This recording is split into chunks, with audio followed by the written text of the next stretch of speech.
everyone, and welcome to episode 3 of Jingle All the Way with Jules. Today we're going to be making some marvelous mains, so if you haven't yet decided what you want the centerpiece of your Christmas feast to be, I might give you some good ideas today. I know that the classic is a turkey or maybe a gammon, but for those red meat lovers in your life, there can be nothing better than a beautiful rolled beef fillet stuffed with a porcini mushroom and parmesan filling. And as complex as it might sound to butcher and roll up your own beef fillet, I promise you it cannot be simpler, and I'm going to show you exactly how to do it. We'll also be making a delicious Christmas festive nut roast wreath, which is perfect for vegetarians and vegans alike, but more importantly, it is actually also a winner with meat eaters. I know this because yesterday I gave it a practice run. I gave it to Nikki, my product manager, to try some, and her reaction was, "This is really nice pork stuffing," which I have to say is pretty much the highest praise you can give a nut roast, and I have to say I agreed with her. So if you want something that is not only beautiful to look at, but beautiful to eat for meat eaters and vegans or vegetarians, that's the recipe for you. We're going to get stuck in straight away, and because these are both longer, more complex recipes, I have done some steps ahead. So what I'm going to do is get straight into the red wine gravy that's going to go with our beef, starting with this beautiful festive bottle of red wine. Then I'm going to go on to the nut roast wreath and show you step by step how I did everything yesterday in preparation, and then take you through to the final product. And finally, we're going to butcher that beautiful beef fillet. Right, red wine gravy. Could not be simpler, and this gravy is fantastic for any kind of roast you might have on Christmas. You're just going to sub out the kind of stock that you need. So if you want this to be a vegetarian gravy, the only thing you need to change is the beef stock I'm using. You can use vegetable stock or else chicken stock if you'd like this to go with your turkey, of course. So 150 grams of a full-bodied red wine, and done a little bit more, but that's fine. And obviously this lovely bottle of red will go straight onto your Christmas table as soon as it's finished in the kitchen. Then porcini mushroom soaking liquor. This is going to come in a bit later. I'll show you when we made the stuffing for the beef fillet, but this is the leftovers. Never throw away your soaking liquor from your porcini mushrooms. It's beautiful in a wild mushroom risotto, a cream of mushroom soup, or obviously in a gravy like this. It has this gorgeously intense umami flavor, like a deep earthy flavor that honestly no other kind of shop-bought mushroom stock can give you. So this is 250 grams that we soaked our mushrooms in for our stuffing. And then the classic Christmas cranberry jelly, 150 grams of that are going in. This will bring a beautiful sweetness to our gravy, but nothing too overpowering.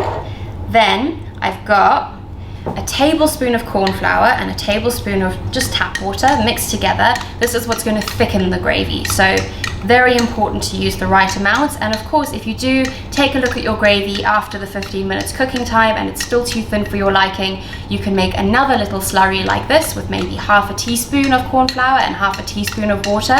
Pop that in, cook it for another 3 to 5 minutes and see how it looks. You can always add more, you can never take it away once it's in. That's the general rule. So that's in. And finally, our beef stock. Obviously, if you've made your own beef stock paste at home, that's wonderful, but these little, what would you call them, sachets of beef stock gel work really well. They do bring the lovely depth of flavor that homemade stock brings as well. So half of that's going in, not the full one. We don't want an overpowering beef flavor here because obviously we're serving it with a beef fillet already quite heavy and meaty, and then we do want the lighter flavors of the wine and the cranberry to come through. So popping a lid on that, simmering basket in place of measuring cup, and we're going to cook this 10 to 15 minutes. I always say go for the shorter time first, so I'm going to do 10 minutes at 120 degrees on speed 1. And then after that, obviously, we'll take a look, and if it looks like it's come together nicely, we'll transfer it to our gravy boat, ready to go onto the table. If it looks like it needs a bit longer, you can confidently leave it for another 5 minutes or so and give it another check. And so, straight onto our nut roast wreath. Nut wreaths are beautiful in that they're so versatile, and you can pack in an extraordinary amount of flavor into ingredients that you might look at in the beginning and think it's roast vegetables, lentils, feel like I'm going to get something quite bland, but you're not, trust me. Don't be afraid of herbs. Get every herb you've got kicking around your fridge drawer in there. Get in any spices you like. You can get your Christmas flavors in. Honestly, go to town, because you can pack in so much flavor into this little wreath of Christmas cheer. So I have red onions and rosemary and sage, which I cooked down yesterday. Those are going in first. If you don't have red onions, don't go out and buy some especially. You can use shallots, you can use white onions. The red just bring a lovely color to this nut wreath, obviously for Christmas.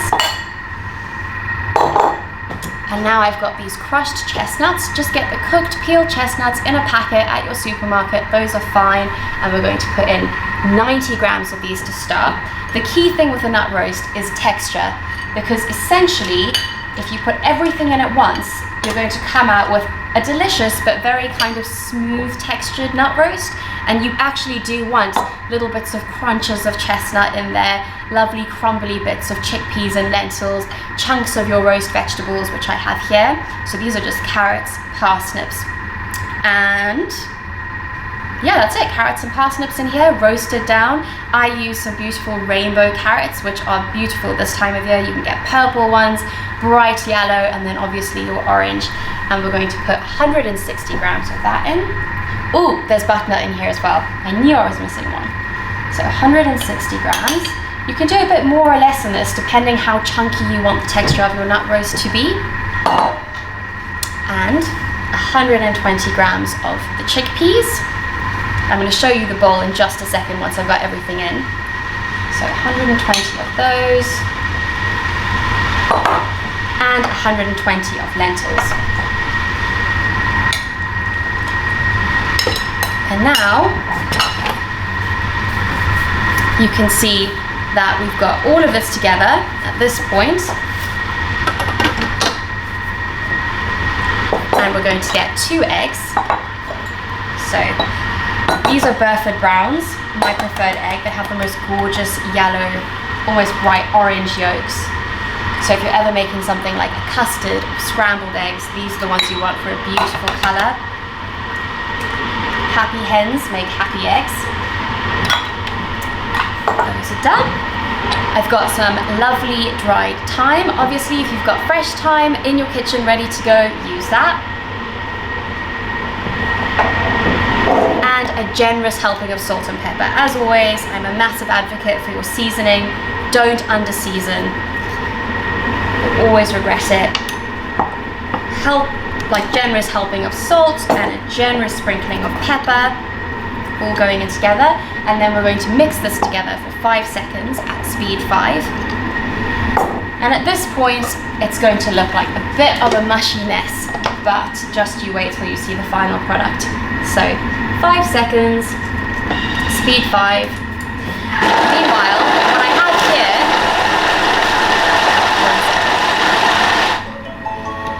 what I've got in this bowl here is my breadcrumbs and cheddar mixture that I brought together yesterday. Blitzing up cheddar, parmesan, breadcrumbs could not be simpler in your Thermomix. They just grind right down to the exact consistency that you want. Right, so that's where we're at now. And now we're going to incorporate, oh, this actually smells amazing. You wouldn't think that a kind of slurry of lentils and chickpeas and vegetables would smell as good as it does, but here we are. So this mixture is going into our bowl with our breadcrumbs, nice and simple. And then we're going to mix that all together.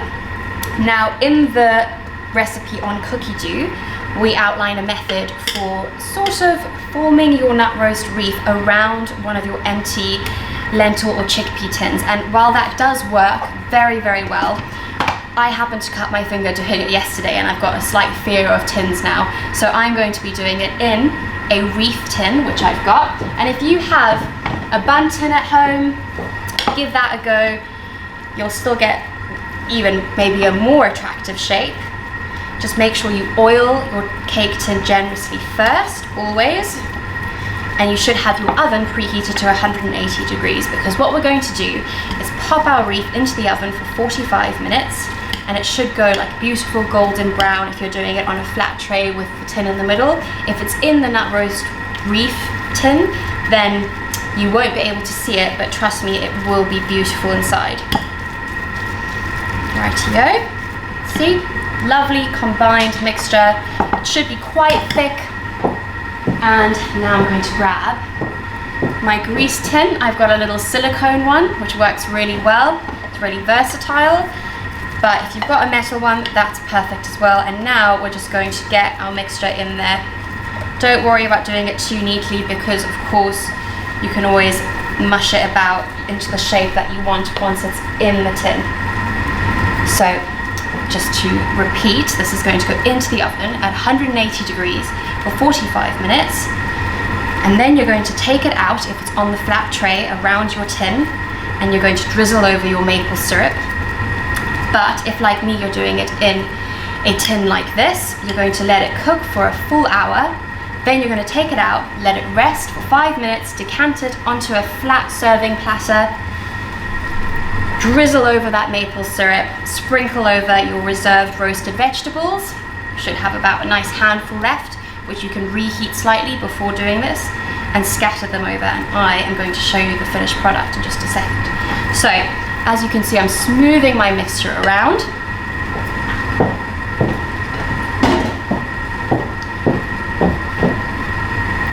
There you go. Perfect. This is going to go into the oven now. And I am going to show off the one that I made yesterday.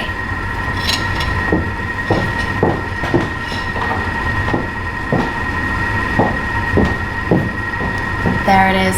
Voila. It really does look like a lovely Christmas wreath. And that can be sliced up and served with a gravy of your choice. The meat eaters can obviously enjoy it with a slice of turkey on the side. It's actually a wonderful veggie side dish, even if you're a family of meat eaters. We're going to slice this up and taste it a bit later. But now, very excitingly, it's time to move on to our beef fillet. Oh, and I did forget to mention, I always garnish my nut wreath with some dried cranberries. They bring a lovely kind of pop of sweetness to it, kind of balances out the deep savory flavor of the actual wreath. Okay, onto our beef fillet. First and foremost, a little bit of a clean down. Obviously, we're about to move on to working with raw meat, so make sure you've got a clean board, or flip yours over if you're like me and you've only got one. And let's get our various utensils ready. So, essentially you want to end up with a beef fillet that's flattened out like a book. You're spreading your stuffing all over it, you're rolling it up, and you're going to tie it with butcher's string. Butcher's string is very easily found. You can get it on Amazon, you can get it in most supermarkets, any hardware store will have it, and it's a very handy thing to have in your kitchen. You're also going to need a meat thermometer. Really good investment, especially at this time of year, to check that your turkey is cooked through. Any joint of meat you're roasting will benefit from your having a meat thermometer, trust me. Also, very affordable and easy to find.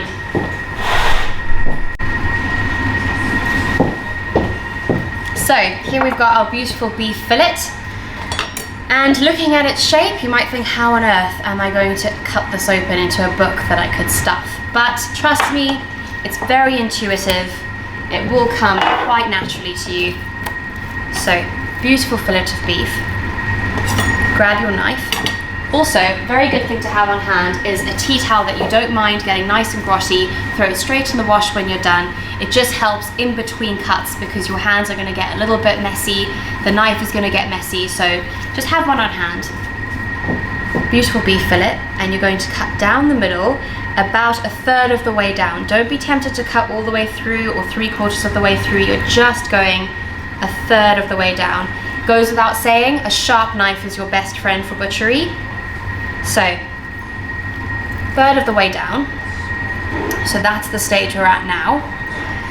And now you're going to cut in to the side towards you and out the other side towards, well, technically you on the other side of the camera. So cutting down into the side, again about a third. Start slowly and just feel your way out. This is how you're going to essentially open this up. Obviously on this side, you can see I've got this kind of awkward little overhang bit. Don't worry, just cut that through exactly the same way. Small, neat cuts. And you can see it's opening up now a little bit more with each cut. And I'm doing exactly the same thing on the other side. Cutting in. Take your time with this, there's no rush. No one's going to see the inside. It's going to be beautifully stuffed with your porcini mushroom stuffing. So honestly, it doesn't even matter how it looks as long as you can stuff it. So you can see, I'm actually going to take that a bit further. There you go. Exactly like that. And you've got like basically perfect flat surface to stuff. You can of course be a little bit more exact about it and open it up even flatter if that's what you want to do. But honestly, this much should be more than sufficient. So what you want to have on site ready to use is obviously your porcini mushroom stuffing, which I'm going to speak about in a second.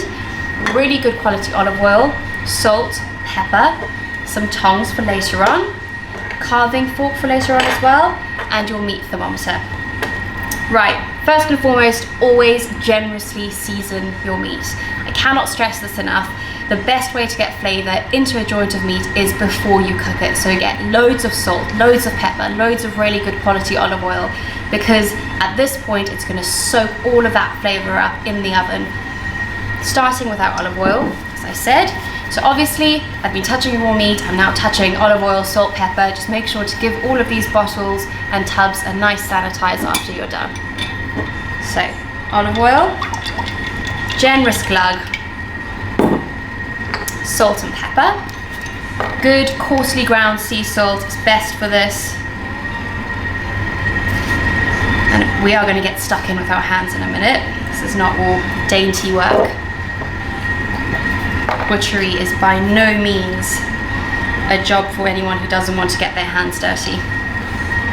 So plenty of black pepper. And literally, as if you're giving a lovely, loving massage, which might sound a bit odd, but it's the best way to get as much flavor into that beef as possible. And that's our red wine gravy, hopefully done next to me. And then we're going to flip it over. Again, give your hands a little wipe off. And again, olive oil. Does it seem like I'm using excessive amounts of these things? It's because I am, and you should too. Black pepper. Think about when you've gone to a restaurant and ordered a beautiful steak. They've cooked it perfectly, but it has no flavor. That's what we're trying to avoid. You want that first mouthful to just leave everyone speechless, don't you? So again, getting all of that massaged in beautifully. Flipping it once more because we want the side that we cut into to be the side that we stuff. So we've got our beautiful little flattened out fillet ready to stuff. I'm going to give my hands a quick wash.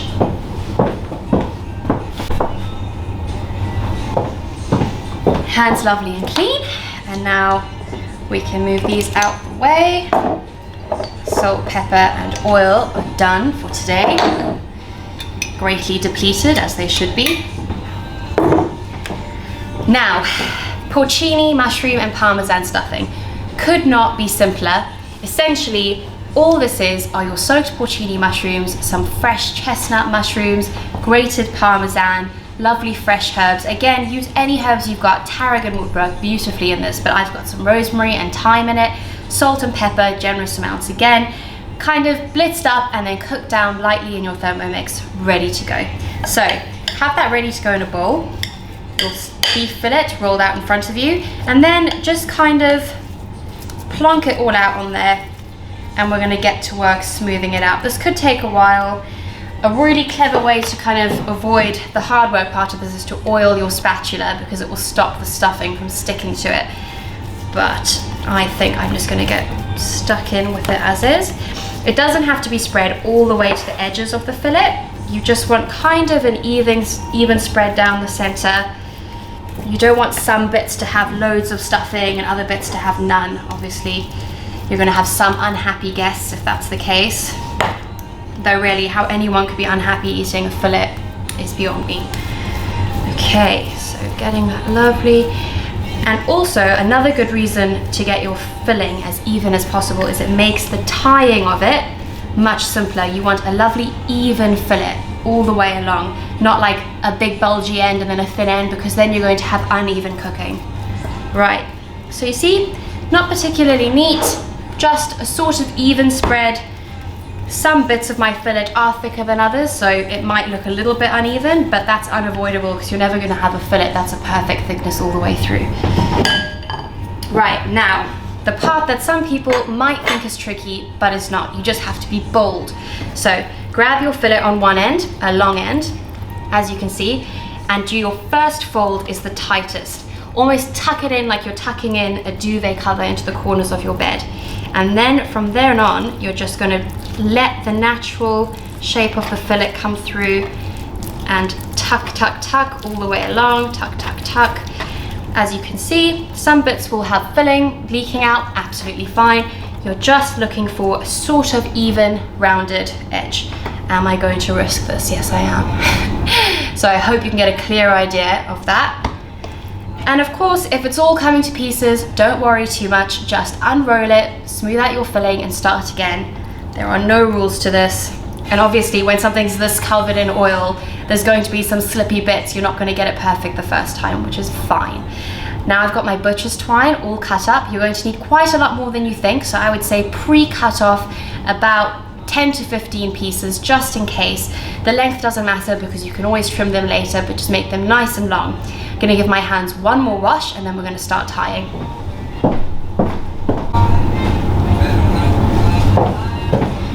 Right, onto the tying. So I've got all my string ready.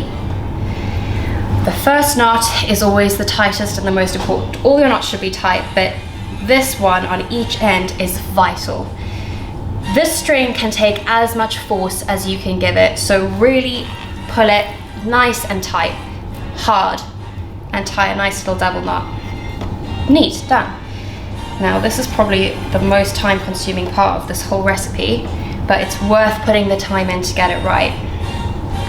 So again, around, your fingers might get a bit oily, that's fine. And again, tons of force going into that string, nice and tight.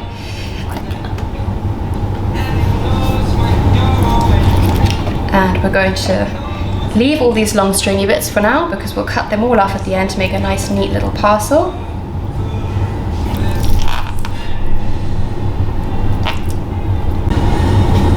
So as you can see, all neatly tied up in a row, evenly spaced knots all the way along, and then you're just going to take your excess bits of string and trim them right off so that you've got a neat row of knots all the way down.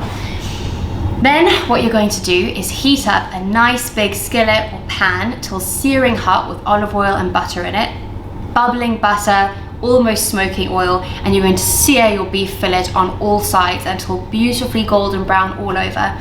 Then you're going to get it into the oven at 180 degrees and cook it for about 20 to 30 minutes depending on how you like your meat cooked. Around 53 degrees will be medium to medium rare, and around 63 degrees will be medium to well done. Obviously, if you like your meat well done, you can leave it for longer. Just make sure you use your meat thermometer to keep track of how it's cooking.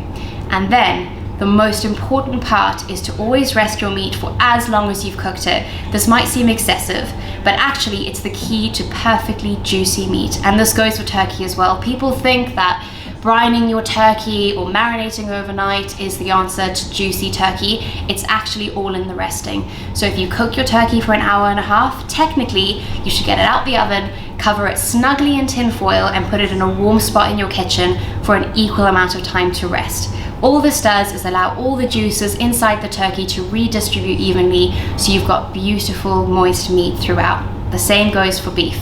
So that's what we're going to do. I have made one that's been in the oven while we've been filming, smelling delicious, which I'm going to grab now.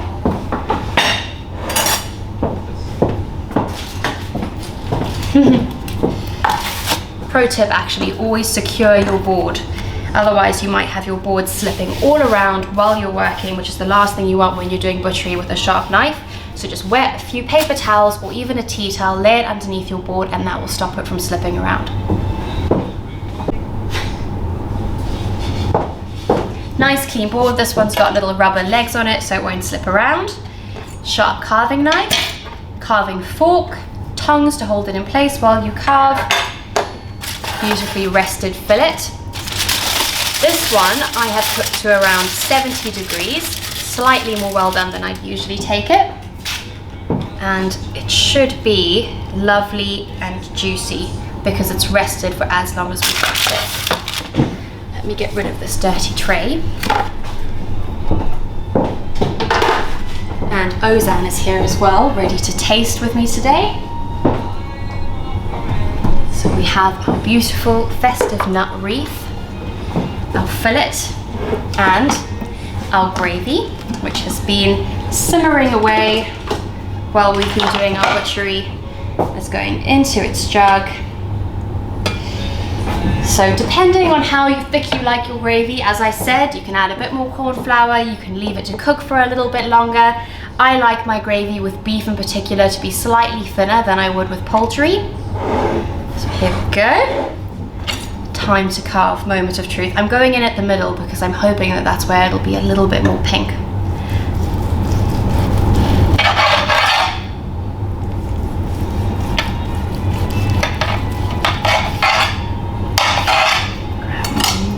Plate and fork for Ozan, and picking up our piece. That looks lovely. I hope you can see.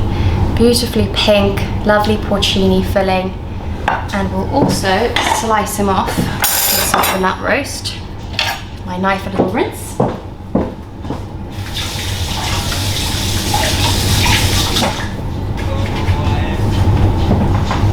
Naturally, I'm going to drown that beef in gravy in just a second. In all honesty, this meaty gravy would go beautifully with the nut roast as well, and because Ozan's not a vegetarian, I'm sure he won't protest. So, lovely red wine cranberry gravy with our meat. Ozan, would you like to come and try? Yes, that's the best part of cooking sessions, right? Absolutely. You go first. Okay, let's see. Looks nice and tender. Moment of truth. I'm sure it tastes amazing too, but...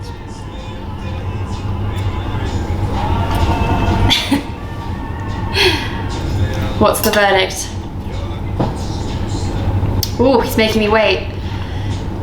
I'm hoping he's speechless because it's so good. It is so good, I can't tell. I mean, you have to try. First of all, I was in the whole session while we are recording this. So watching the whole session is like a therapeutical act all its own. But tasting is like the perfect end to a love movie, let's put it that way. Oh, that's the highest praise I could hope for. I'm thrilled. Yeah. And your nut roast. This is also lovely served cold, by the way, so it even makes a nice Boxing Day breakfast if you don't have anything else left over. Okay, let's see. Let's see if he thinks what Nikki thought yesterday. Right? It's quite meaty, isn't it? It is, yeah. There we go. Amazing one. Thank you very much, Jules. Thank you, Ozan. And just before we head off, I did want to chat to you a bit about one of our amazing charities that we're supporting throughout this cooking series. We're supporting 4, as you know, the Trussell Trust, which we spoke about last week, Age UK, and Focus Island are the other 3, but today the RSPCA is our focus, and this charity is incredibly close to my heart as a massive animal lover. And I donate to the RSPCA, I always have in South Africa and here in England, and I cannot recommend them highly enough. They do so much good for animals all over the UK. Please give them a donation if you can. You can use the Just Giving links underneath this video and give generously because there are so many cats and dogs and animals that need a little bit of love this Christmas. Well, that's it for this week, everyone. Next week, final session, final week before Christmas, and we're going to be doing some festive Christmas baking. I cannot wait to show you what we've got in store. Thank you all so much, and Merry Christmas.